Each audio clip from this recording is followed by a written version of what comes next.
the idea of unicorn opportunities and you throw out the word mythical opportunities that are not supposed to happen.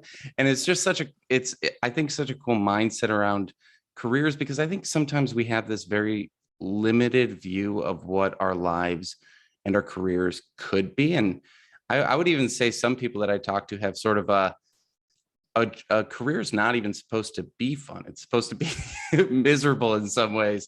And I'm kind of curious, when you're talking with people about what their career could be, and you have this sort of unicorn opportunity approach, what does that actually look like in practice? And what sort of career transitions have you sort of seen happen that really maybe blew your mind? Yeah, absolutely. And I think that what you said is very true. First of all, the bar is very low, like my last name, I suppose. But when we look at, say, Gallup statistics, there's an organization that everybody's heard of, not everybody's sure what they do, but they've amassed a huge amount of data, particularly around those factors that have to do with quality of life and work.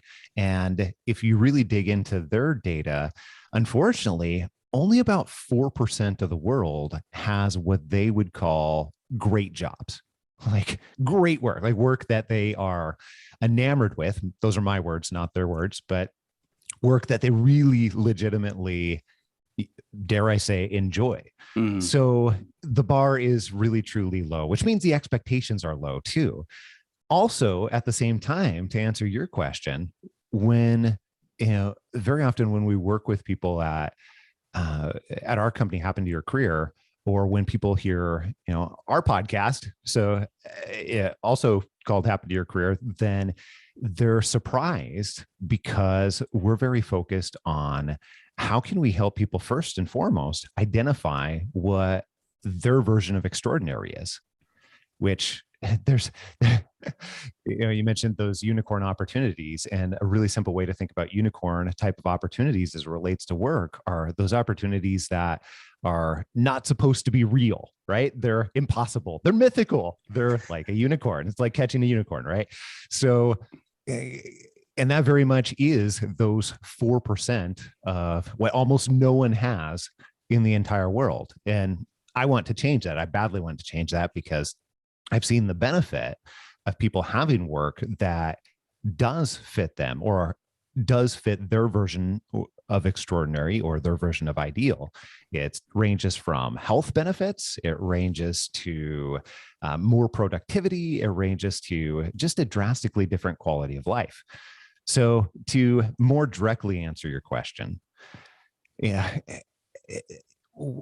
very often that does not necessarily mean like I'm going to go from accountant to beekeeper. Mm-hmm. That is, a lot of people believe that is meaning I'm going to go from like this, whatever I'm doing normally, like running spreadsheets and pivot tables and everything else, to something that is drastically, unrecognizably different in so many different ways. And that's not what we're talking about when we say unicorn opportunity.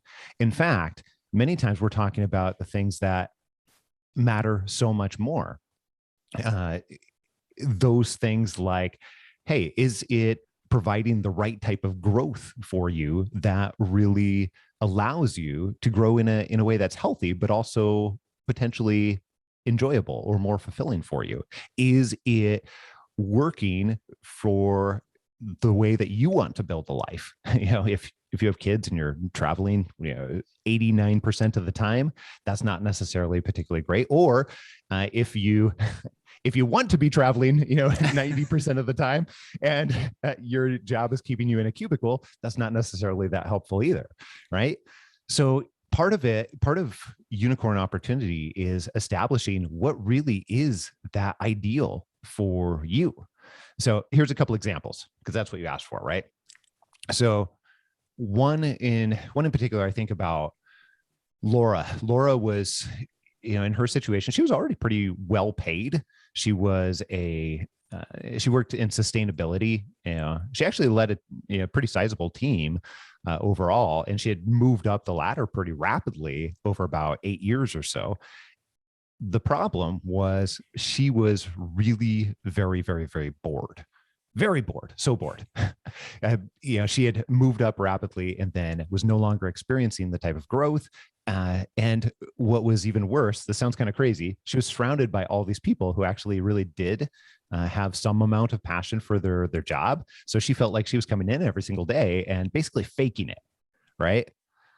You ever been in that situation? Oh yeah. Where There's so many situations like that. And I really like that you're digging into like the non-visible things, because I do think that, we get so caught up in titles or dream-like positions, or like what I might consider like social media like views of what this like big success could be. But you're really honing in on, no, it's like your emotional state when you're there. It's the context, it's the environment, it's the value system, it's the people.